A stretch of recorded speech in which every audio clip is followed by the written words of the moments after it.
Чоң рахмат, кечиресиздер. Мен кыскача суром. Газпром, сиздер бул жерге келип министр энергетика менен айтышып отурасыңар.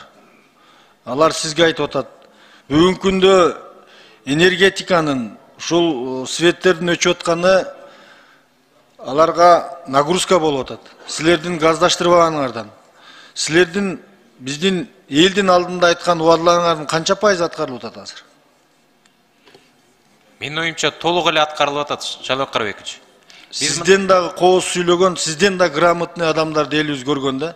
Бир нече президенттер, бир нече парламент кеткен. Бул жерде кооз сүйлөштүн кереги жок. Кандай 100% аткарылып атат?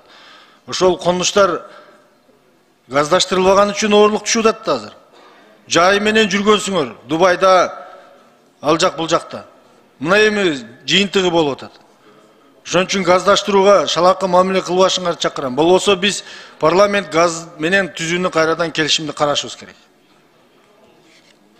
Шайлоо Карабекович, мына жанакы ТЭЦ боюнча да маселе көтөрүлүп атат. Керектүүсү мындай биз көбөйтүүгө мүмкүнчүлүк жок болуп атат деп. Мен жайындан бери электрический станциянын жетектери менен сүйлөшкөм. Алар заявка берип атканда, келишим кол коюп атканда айткам, ай, көбөйткүлө биз заявканы да көбөйтөлү деп. Эми ал заявканы 70 миллионго коюп эле, анан муздаганда бизге эми суранып атпайбы көбөйткүлө деп. Эми сиздердин эми договорный обязательство деген бар да. Сиздер эч кимди тоготпой калдыңар. Садыр Нуркожоевичти угушуңар мүмкүн, калганын тоготпой калдыңар силер. Силерди Газпром иштериңердин мына бүгүнкү күндөгү начарлыгынан элибиз нараазычылык болот. Элдин үнүн да угушуңар керек силер.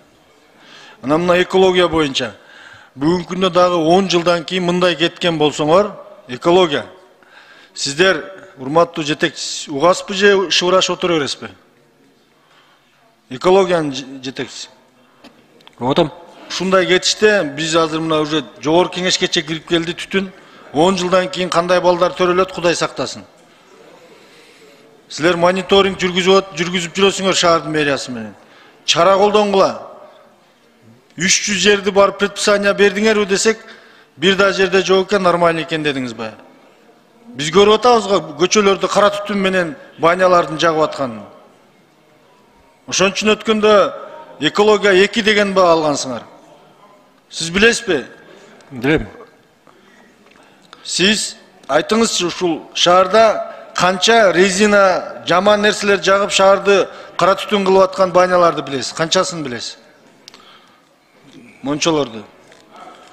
Ал боюнча менде так маалымат жок экен. Эгер кааласаңыз, буякта служба технический экологический надзордун башчысы отурат. Ал жооп берип койсо эгерде. Уруксат этсеңиз. Саламатсыздарбы, урматтуу депутаттар, урматтуу Шайлоо Карабекович. Ушул смогтун алдын алуу максатында тийиштүү инспекторлор жер жеринен рейдтерди жүргүзгөн. 300дөн ашык эскертмелерди берген, сиз айтып аткан эскертмелерди. Анан жанагындай фактыларда чыккан, дөңгөлөк жаккан, пластик бөтөлкөлөрдү жаккан, алар боюнча дагы штрафтар салынган фактылар бар бизде. Экологиянын зам министри, сиздер мына оң кол менен лицензия берип, сол кол менен текшерген дагы туура эмес. Барып туруп отуруп бир реформа жүргүзүңүздөр. Болбосо биз министрге ишенбөөчүлүк көрсөтүп, президентке беребиз. Макул. Цифровизация министрлиги, силер акылдуу шаар деп эмнени жасап жатасыздар? Кайсы деңгээлге келди ал? Саламатсыздар, урматтуу депутат. Азыркы учурда акылдуу шаар боюнча бизде ошо 2 компонент бар. Бирөөсү ошо Бишкек шаарында иштеп жатат. Экинчисинен биз азыр даярдык иштери киргизилип, учурда ошо киргизип аткан компания менен сотто бир иш бар эле да. Толук маалыматты кат жүзүндө бериңиздер мага. Сөз. Анан акыркысы, урматтуу министр, энергетика министри, 2010 жылдан бери эскилиги жеткен жерлер бар, биз билип турабыз. Бирок демди колго алып, жакшы дух менен элибизди кыштан чыгарышыңызга тилектешмин. Ишиңизге ийгилик каалаймын. Рахмат. Жакшы дух менен ошол жер жеринен көзөмөлгө алып иштеп бериңиздер. Анан негизинен сиз баягы ошол чөрөдөн чыккан специалист катары министр болуп келгенден бери ишти жакшы жүргүзүп атасыз. Жакшыны айта билишибиз керек. Рахмат.